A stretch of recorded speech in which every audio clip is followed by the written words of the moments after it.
Qu'est-ce que ça dit sur les pages? Il faut aller voir.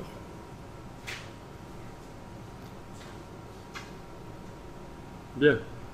Alors là, vous avez juste un problème. C'est que si, en allant voir sur les pages, l'aspect de la numérotation ne vous plaît pas, vous préféreriez une autre police, une autre dimension, approcher ou éloigner les deux chiffres avec l'approche de groupe, etc. Eh bien, vous êtes obligé chaque fois de retourner dans le gabarit. Parce qu'on ne peut pas modifier au départ des pages, puisque ça vient du gabarit en fait. D'accord? Et là, on va voir, c'est l'occasion de voir un truc très intéressant dans InDesign. On peut travailler sur un document en ouvrant plusieurs fenêtres sur ce document.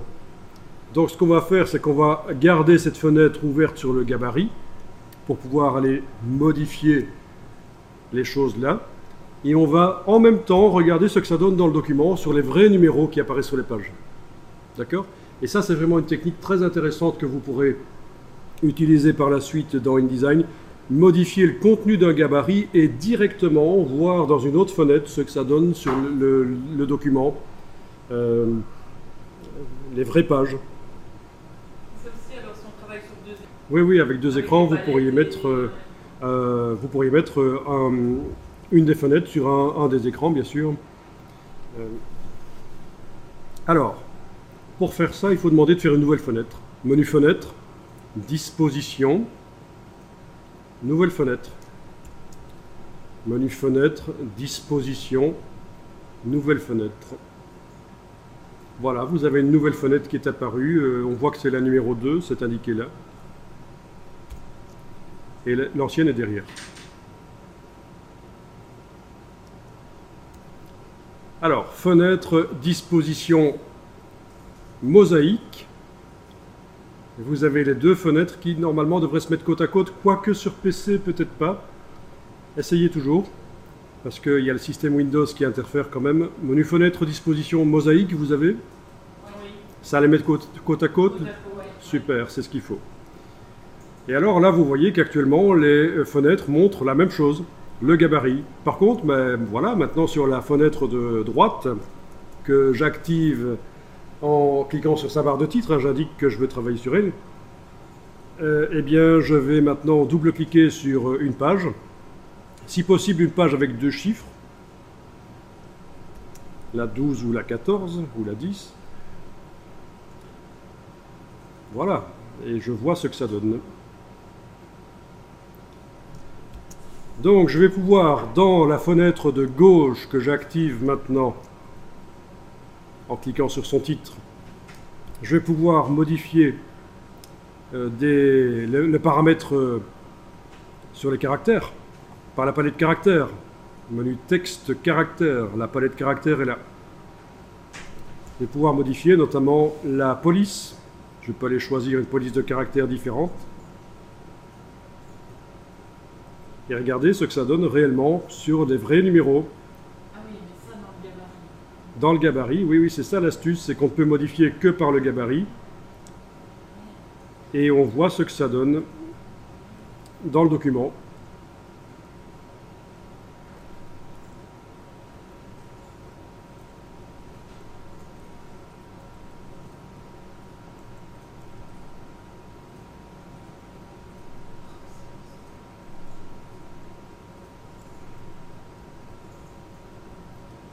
Ok. Par la palette paragraphe, non, je n'ai rien dit, toujours par la palette caractères, vous avez l'approche ici.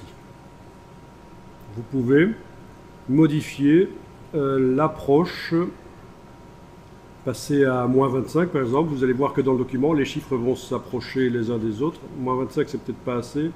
Voilà, moins 100, on le voit, etc. Ou alors augmenter l'approche. Enfin voilà, c'est... Et donc, si on reste dans le gabarit, par exemple, ce réglage, on ne le voit pas évidemment sur la balise, puisqu'il n'y a qu'une seule balise.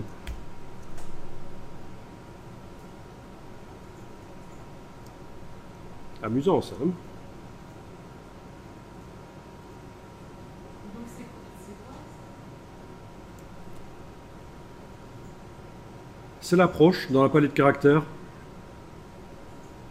Mais donc, l'action qu'on fait, on est en train de travailler sur deux trucs différents. On a simplement une vue différente. On travaille sur le gabarit qui contient l'élément. Oui. Cet élément, son image apparaît sur les pages. C'est ça.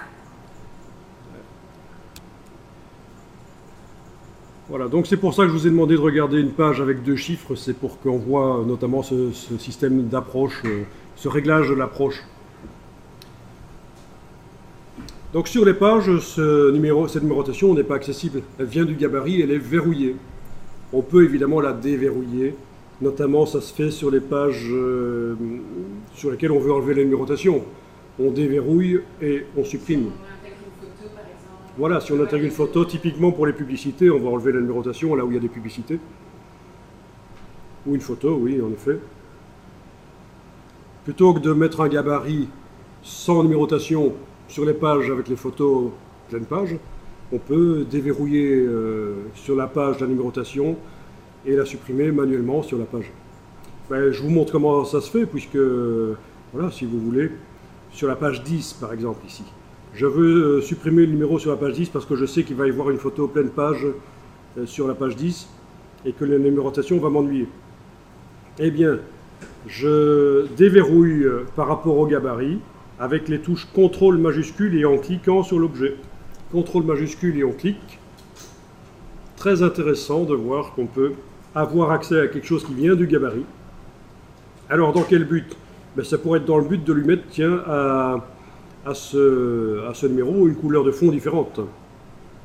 Pourquoi pas? Je voudrais que, tiens, exceptionnellement, sur cette page-là, le fond soit plutôt noir que rouge. Donc, c'est CTRL majuscule cliqué sur le numéro, il est déverrouillé par rapport au gabarit. Et j'ai pu changer sa couleur, par exemple. Donc, vous allez comprendre le principe de ce qui vient du gabarit. Et ça, oui, c'est ça. C'est valable pour tout ce qui vient des gabarits.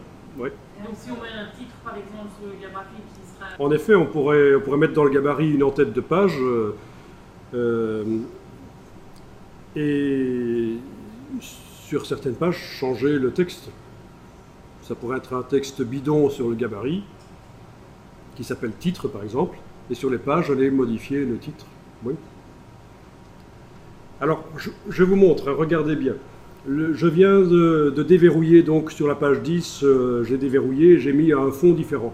Que se passe-t-il si je vais maintenant dans le gabarit changer la couleur? Je passe de rouge à vert par exemple. Eh bien, dans mon document, toutes mes pages sont numérotées en vert maintenant, sauf celle sur laquelle j'ai spécifiquement été modifié la couleur. C'est pas tout, regardez, pour bien comprendre comment ça fonctionne. Dans le gabarit, je modifie la position. Vous voyez que la position de mon numéro change sur toutes les pages.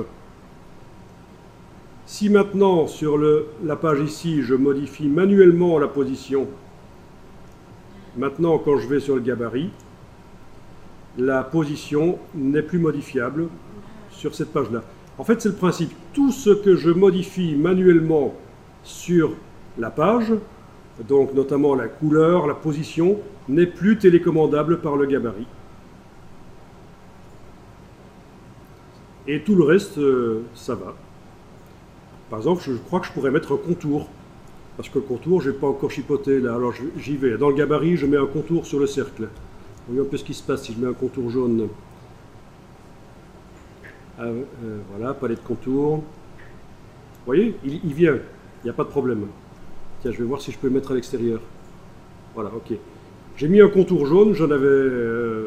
J'ai pas modifié spécifiquement sur cette page-là le contour, donc il vient. Partout.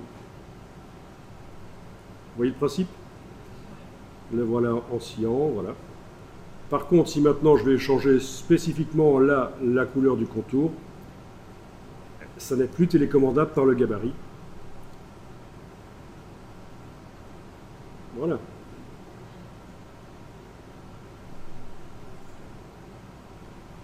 Ben, vous avez compris le principe du gabarit alors. Ça permet d'aller mettre des éléments sur les pages et on a la liberté de modifier les éléments sur les pages si on veut, voire même de les supprimer complètement. Et c'est ce que je voulais faire au départ, donc je vais carrément supprimer l'élément sur cette page-là.